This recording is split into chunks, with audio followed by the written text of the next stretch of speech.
नमस्कार बच्चों, आज मैं आपको एक कहानी और सुनाता हूँ। कहानी का नाम है लुटेरा मित्र। बहुत समय पहले की बात है। एक राज्य था, काफ़ी सुंदर राज्य था। उसमें काफ़ी अमीर भी लोग रहते थे। अच्छी खुशहाल संपन्न प्रजा थी। उसका राजा बहुत ही अच्छा था। वो जगह जगह जाके प्रजा की तकलीफ़ें दूर करता था। तो धीरे धीरे समय बीतता गया तो राजा बूढ़ा हो गया।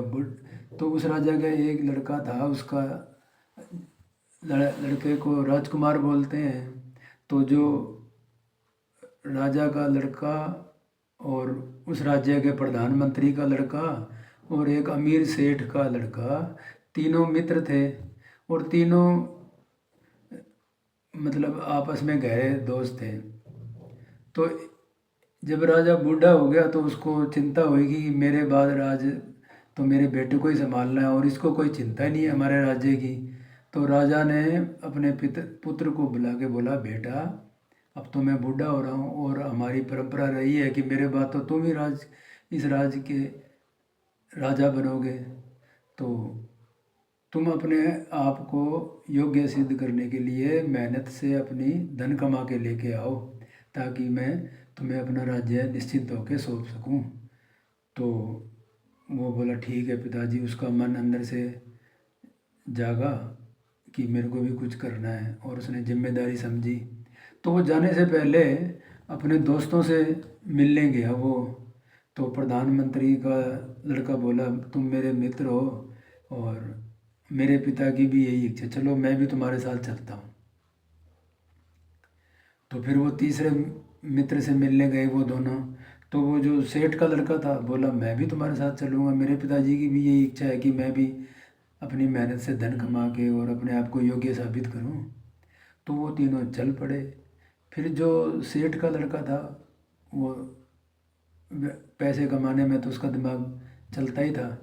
तो उसने बोला, मैंने सुना है जंगल में दूर जो वो पर्वत है ना, वहाँ पे रतन मिलते हैं। रतन बच्चों वो होते हैं काफ़ी महंगे, हीरे जवाहरात की तरह होते हैं, उनकी काफ़ी कीमत होती है। तो वो लोग चल दिए, धीरे धीरे तीनों चल पड़े जंगल में।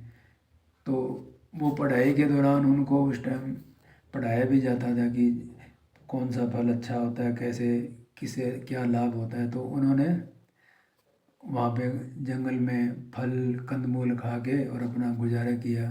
कभी कोई शिकार कर लेते तो उसका मांस खा लेते पका के। इस तरीके से वो अच्छा समय पास कर रहे थे। और वो तीनों उस पर्वत के पास चले गए। धीरे धीरे कुछ समय बाद वहाँ जाके उन्होंने बड़ी मेहनत करी और उन्होंने रतन की खोज कर ली।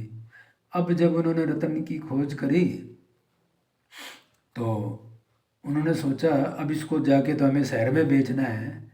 तो शहर में बेचने के लिए उन्होंने कहा, रास्ते में तो चोर लुटेरे डाकू हैं और हमसे छीन लेंगे, हमारी इतने दिन की मेहनत तो खराब जाएगी।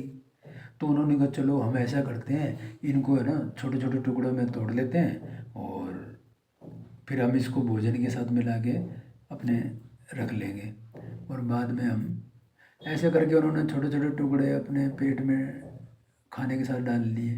उनकी ये सारी बातें और करतूत एक लुटेरा ठग जो होते हैं वो सुन रहा था छुपके।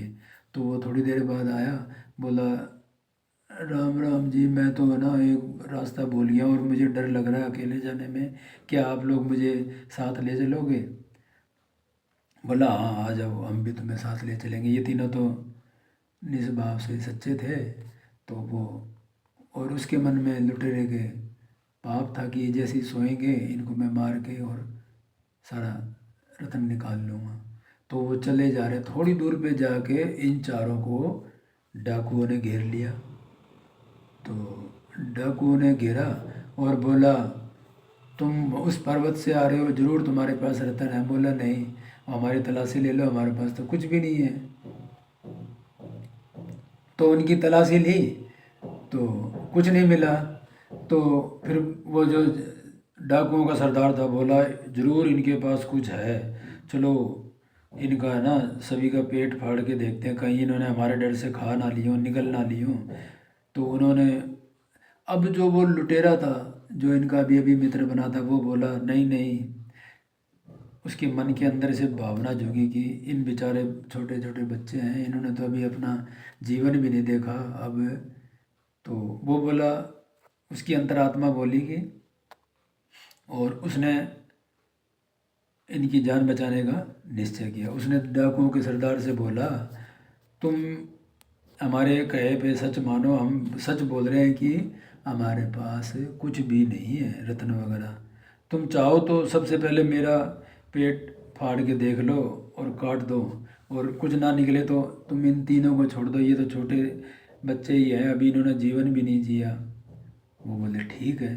तो डाकुओं के सरदार ने पहले उसको काटा, जो इनका मित्र था बेचारा इनके लिए बलिदान कर गया, और कुछ नहीं निकला तो इन्होंने उन तीनों को छोड़ दिया, और वो तीनों जाके शहर में वो रतन निकाल के और अच्छे पैसे कमाए, और वो वापस अपने राज्य में आ गए। और राजा ने उनकी, और प्रधानमंत्री ने और वो सेठ ने, तीनों को खुश होकर उनको योग्य दे दिया, और राजा ने उसको राज्य बना, राजकुमार को राजा बना दिया।